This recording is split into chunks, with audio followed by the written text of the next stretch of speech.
Alright, I would like to present my analysis on the Dallas Fuel's defense against the Philadelphia Fusion, where the Dallas Fuel full held Philadelphia on point A of Hanamura.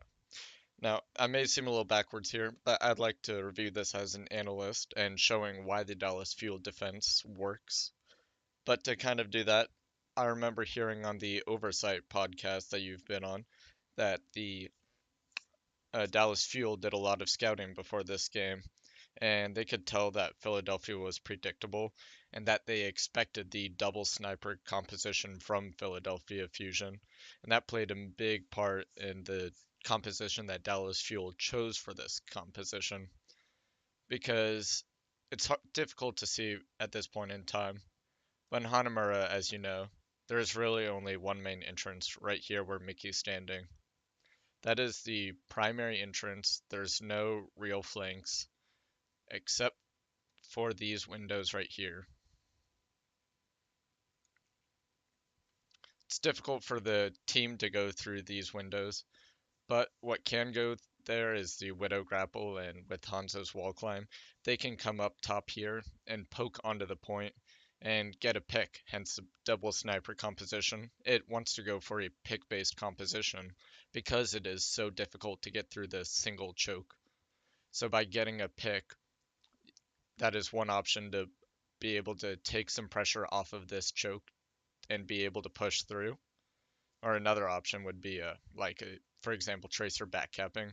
But by doing this, by positioning the snipers up in the window here and up on top of the gate, they can be able to get a pick. However, Dallas Fuel picked around this, and we can see that Oj and Mickey will be holding the choke here, as we see Mickey here. Oj is just going for a fire strike and will quickly return. But what I think really is one of the most pivotal positions right now for the Dallas Fuels defense is Siegel. Siegel is going to sit up here on this platform. And as there are not many windows for the snipers, Siegel can expect them to show up in the points in this little line of sight here with the window and the holes above the point. So what Siegel is allowed to do is he can fly up and just defense matrix the sniper and body block them if needed, shove them off, make it really difficult for the snipers to get any line of sight. And while he's doing this, this is not the new Hanzo, it's a lot harder to burst down D.Va as Hanzo.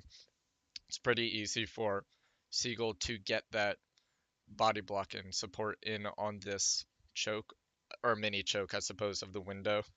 And while he's doing that, you will have Taimu who moves around throughout this video, getting lines of sight on this point as he needs, but sometimes he is able to avoid even looking at the windows because he knows that Siegel can block it out, and that is why that Harry Hook over here, you can just barely see that outline, is up here on the high ground, healing up Siegel when he gets low and damage boosting as needed.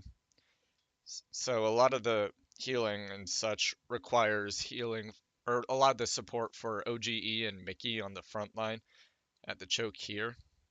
Cut will come from Unco in the back line, who usually stays somewhere around here on the other side of this wall.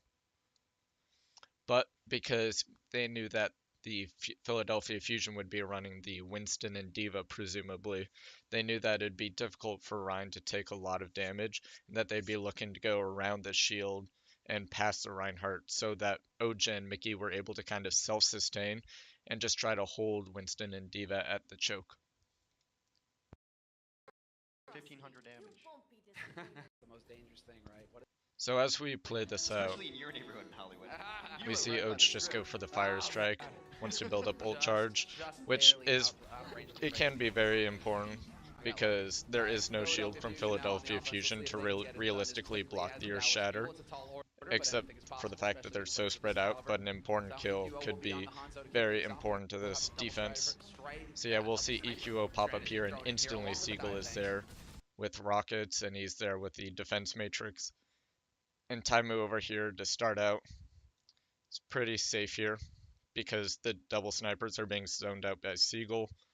And for Winston and D.Va to go in and jump on AK and or Taimu and Anko, apologies.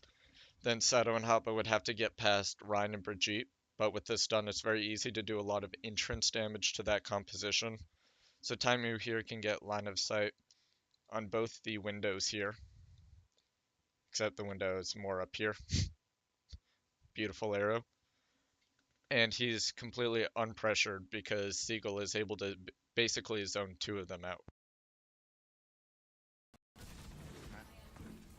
See how this works. I mean, is Dallas' We'll see a similar defense has never situation been where an issue. here, We talked where about this, Siegel towards the end of was a season little too. slow to Like, block if they him. could only find some offense, it Taimu would actually gets be a a line good of team. sight, They pulled and all of a a lot of sudden, issues. They once EQO takes this position up here, and Taimu over here cannot get line of sight, you see the defense just scatters. Mercy's over here out of line of sight. Brigitte and Ryan are hanging out under here, where it's really difficult to do anything. And the Zen is over here by AK or by Taimu. And really, Siegel is just there once he gets his cooldown back to zone him out.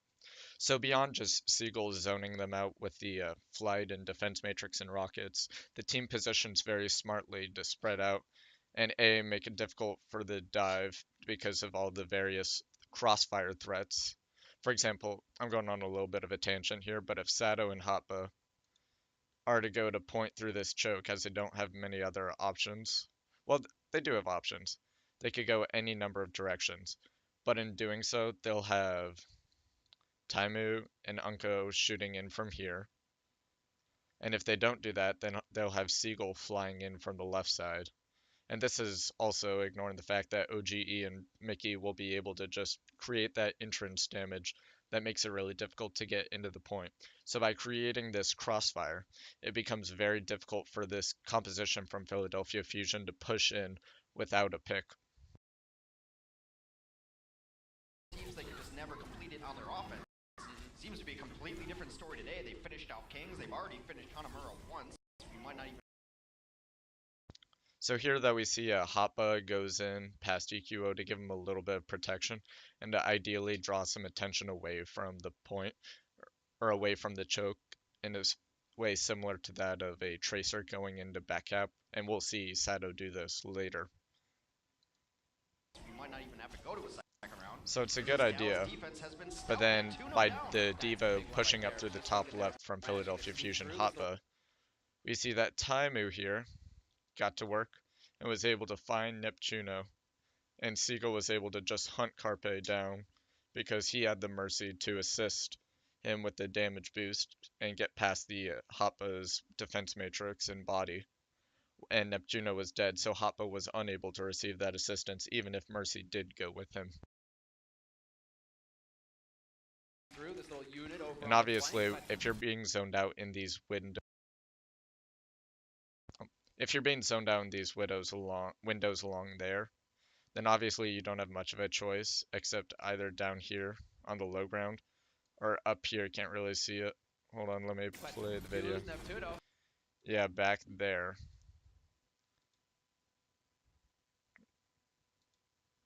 We don't have many options here for lines of sight. So realistically, they are struggling to push through here because of Siegel. They're struggling to push through mid because OGE has a massive shield on point, and so that blocks out this low ground point of view. But even if EQO and Carpe were to go up to this high ground and shoot, even if they were to do that and shoot over the high ground or over the Reinhardt shield like that. Although Unco did push up right now because they got the picks. Normally they're super spread out to the left and to the right so that they can't get the lines of sight that they want. They only get a view of the point really, which nobody is sitting on currently. So Dallas Fuel's defense was largely successful based upon the map geometry and their counter picking of the Philadelphia Fusion that really disabled their composition and didn't allow them to set up how they wanted to. I'm liking Dallas's style as well here. It's not here. It's not the high horse. It's not the Orisa where we hang back. It's like no. We're playing Earthshatter Reinhardt, and we're gonna be right up in your face. Oh, and as well, if we go back a second, we see Mickey down here, which is kind of smart just based upon the fact that it creates layers like an onion or an ogre that you'd have the Philadelphia Fusion would have to get past because Sato and Hoppa they would have to jump all the way either from this window or from here past OGE, past the Mickey stun, and go really deep. They don't have a really middle ground option because Mickey will have the stun waiting, and then you also have Unko and Taimu over here that will gladly finish someone off if they're stunned. So Mickey's Reinhardt, we're positioning gonna be right up in your also face was if able you're to not just create getting this through. defense that they Kind of playing wanted. squads But right now that now we too. see So Henry's Taimu has hanging out with shifted Seagull. They're onto the pushing point, top right. and he's Top doing right. this So he is rotation center. because Mickey's right. Philadelphia Fusion has realized they can't push in from those windows over here. So we see that Carpe is somewhere over here by the car. And this is really smart because Taimu has the advantage of the shield of OGE in the front line. It'll make it really difficult for Carpe to get a line of sight on Taimu, along with the natural cover of the building here where he can just duck back. Mickey's right behind him. Unko is safely behind all of them, and then Taimu. So yeah, I kind of missed it. Even though Sato jumped up here, dropped the shield, it will give their snipers time to not die.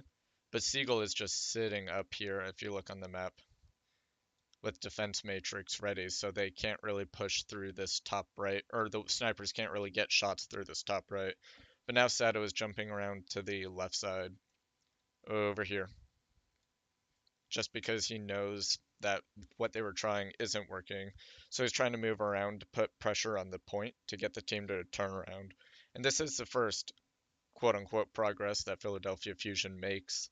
It ultimately is not successful, and as we play through the video, it will be exposed why. And then Taimu is alone, just on back point, using For Whom the Bell Tolls to protect himself. So yeah, now Hoppa is going to come through to the left side, and the a fall into snipers and the tent healers there are just hanging from out Seagull top on the high. left.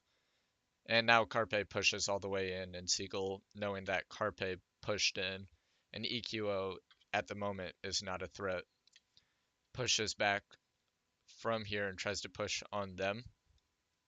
But all the while, Sato's on the point.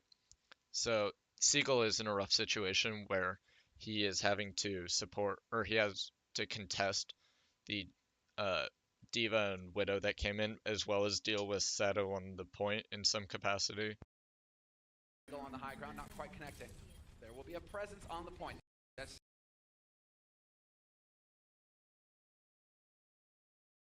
Sato. He's thrown himself But in. thankfully, Seagull gets a lucky self-destruct here where he catches the Mercy out that was over here in this window. But other than that, I think that Philadelphia Fusion could have picked up a tick here, maybe even more, had Seagull not picked up the kill on Neptuno from inside the window. Bodily, Seagull going But as we for the play this out, yeah, self-destruct. Taimu is rotated back to this left side from the point because this will allow him to better contest this window and also get some lines of sight on the people that were pushing in from this window and just keeps them safer, so he just rotates around from their push into here. But yeah, because Seagull got the kill on the Mercy, he was able to push onto point and contest the point. And at that point, it is just a 1v1 basically of Seagull versus Sato, and Seagull will obviously have the advantage in that fight. He has a little more damage. And meanwhile, I'm not entirely sure, but it looks like Hoppa was just up here around this area trying to protect Carpe. So Carpe. Of Carpe taking shots. But Carpe was unable to get any shots in the time and space that Sato and Hoppa, or in the time and space that the tanks created for him. Partly because Taimu on the Widow was playing this aggressive, well, not aggressive, but this position on the right side of the point from the attacker spot, a little further back from that arrow. But that really contested Carpe and didn't give him the opportunity to play as aggressive as he would have liked. So he wasn't able to get any picks consequentially. So, Yeah, with resurrection. Sato Attack and four Mercy going times. down, it's a quick cleanup for the Dallas Fuel. Off days, off games, and when you got enough players with with a little bit of a slow start, things can get nasty. Perhaps this is karma for the domination that Philadelphia put on. So yeah, we just kind of see Hoppa push up and apply some pressure right here to make room for EQO and a Carpe who's over here. But because of the Diva Bomb from Siegel, it was luckily very well placed where he had to get his mech back. But it zoned out this window so that EQO could not really push in, and either the snipers could not push in while the defense matrix was down, which bought them just enough time for the Diva to go back to point, and luckily to kill this Mercy that we'll see just kind of comically Onto drifts into Florida. the window. Oh no! Peeking. That's just bad. Wrong place, wrong time. Ran out of luck. Punched his ticket. Hey, we got to say this the other day when Philadelphia was on Florida for it, but hey, Philadelphia. So yeah, seeing that this double sniper approach is not working, Fusion switches to Tracer and Genji, and with almost 2 minutes left, there should be a light at the end of the tunnel. But as we know, Dallas Fuel stomps out the Philadelphia Fusion here. Why don't you start small and get a kill? 0 kills so far. Oh. Right? 0 kills so far. Yeah, you thought I was joking? Yeah. With Carpe and EQO and Hoppa, what? A team that averages some of the most final blows on several of their DPS heroes, and they average at the top of the league in final blows. Yeah. So yeah, here, because they are kind of stuck at the choke from Mickey using Rally, the choke over there, and Oj just keeping his shield up, they're doing a lot of damage in the choke area where Sato and Hoppa are kind of struggling to push in. And because they kind of Oj was able to make that space, Siegel's able to push into the top right and just kind of harass their Mercy and allow him to get some free damage in and make them play even differently, where now Hoppa comes up to contest Siegel, but there's not much that he can do because he has the support. And yes, now that we see a Sato jump in on Harry Hook and Diva, we see that the Harmony comes in from Zenyatta Unco on the other side, somewhere back here. But this is really where the crossfire I mentioned earlier comes in.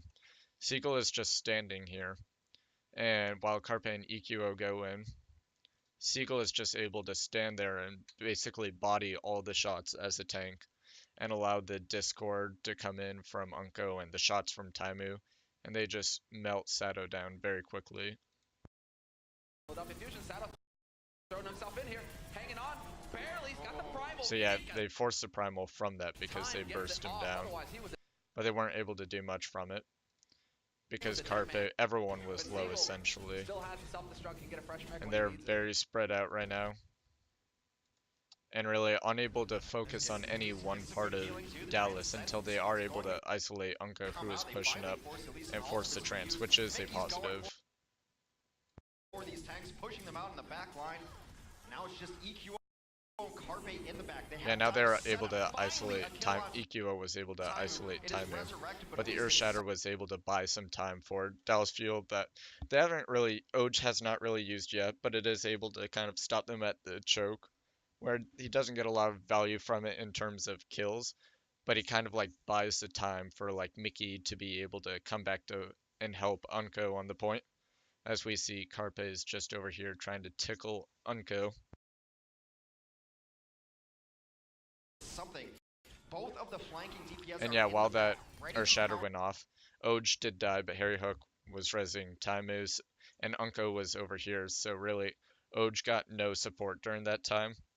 So perhaps the res from Harry Hook could have potentially been better timed, but it's difficult to tell in this situation.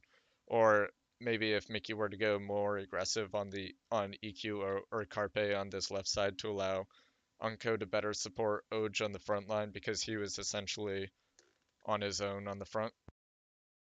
It could have Pounds, potentially if worked anyone else better. can join the Obviously, that's not an issue here as join them Taimu here. just snipes out Yeah, Carpe as he's he will finally fall. or not respawning, coming back from the res. Just killing And now they're everything just right struggling And to get. even Harry Hogan, They've kind of like made their own choke once again, right here along the entrance of the point. Yeah, right there along the entrance of the point. So once they get in, obviously the advantage is going to go to the Dallas Fuel. With Mickey on the point, he's able to just heal everybody up and swing. This is where Dallas Fuel wants to be. They want to be in these close quarters where they can just brawl it out. So Fusion are kind of forced out to chase the kill over here. But while all of that is happening, the tanks are trying to chase the kill because they can't stay on the point. But Neptuno is left alone and he is killed by Harry Hook. And Taimu was able to land a headshot on Carpe, obviously. So the DPS are really like not just spread out geographically, but almost like in their ambitions. They were unable to really like focus a target because of Dallas Fuel's defense. They were kind of able to keep Philadelphia Fusion exactly where they wanted them. even Harry Hook, the battle mercy, Harry Hook, and And yeah, Taimu, Taimu just lands his shot on picks up Boombox, and while yes, Sato kills Unko over here, the kill they were chasing, the supports are completely unprotected, and it will be a hard reset for Philadelphia Fusion. It'll just be cleanup for Dallas Fuel here primarily. Okay, man. Now you go back. You go ahead. You go back and deal with the rest of the Philly Fusion who are still trying to have some kind of presence on the point. 30 seconds left. So yeah, now that the team is pushing the Philadelphia Fusion up, Diva's out of mech. Sato tries to get out, but Taimu has rotated up to this upper platform. This allows him to get lines of sight or a little line of sight from where they were over here. And he knew that Sato couldn't stay there, so he knew he had to get out. So he's able to catch that and know that he was going to come back to the choke, back to his supports that were respawning. And because of that, he was able to quickly finish off Sato.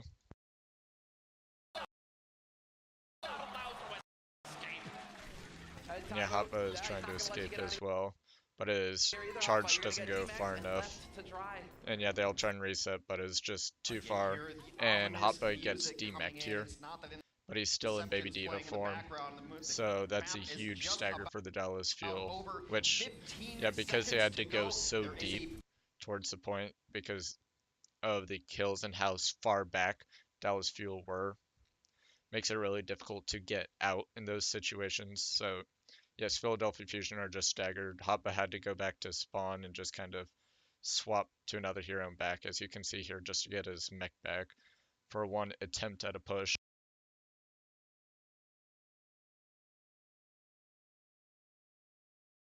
So if we play this video,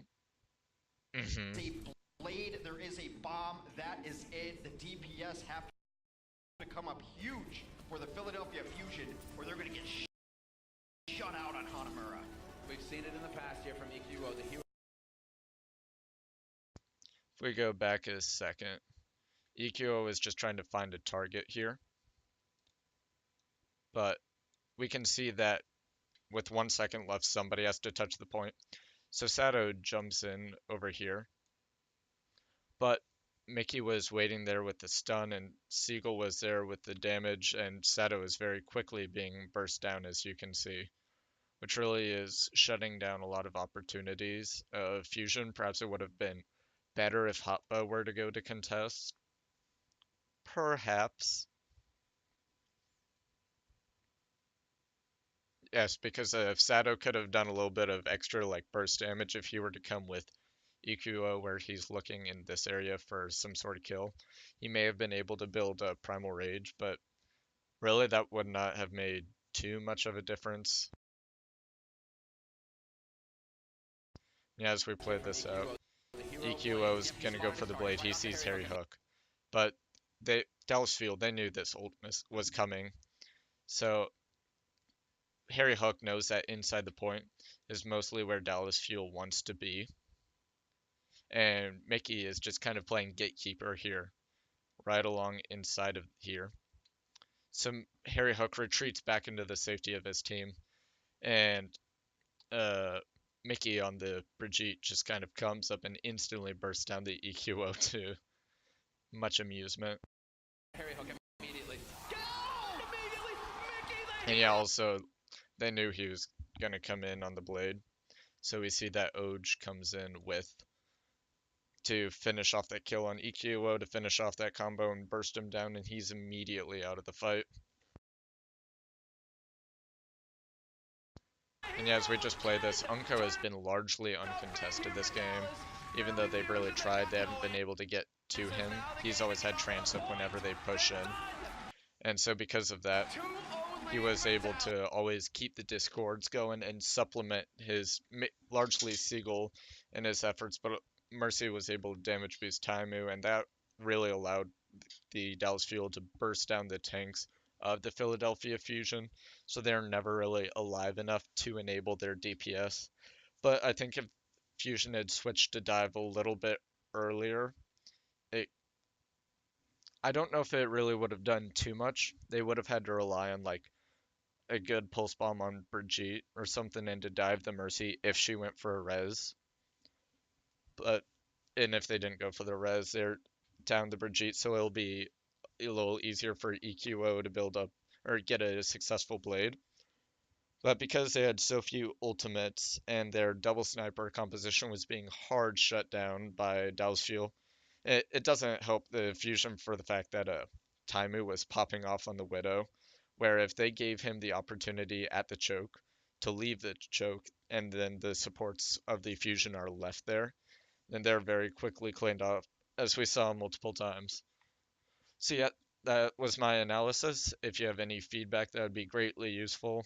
I'm trying to work as a coach slash analyst for an up and coming team, as you know how it goes. And yeah, I'd like to receive your feedback if possible. I don't know how many submissions you'll get. And yeah, thank you for taking the time to watch this. Hope you got some amusement out of it.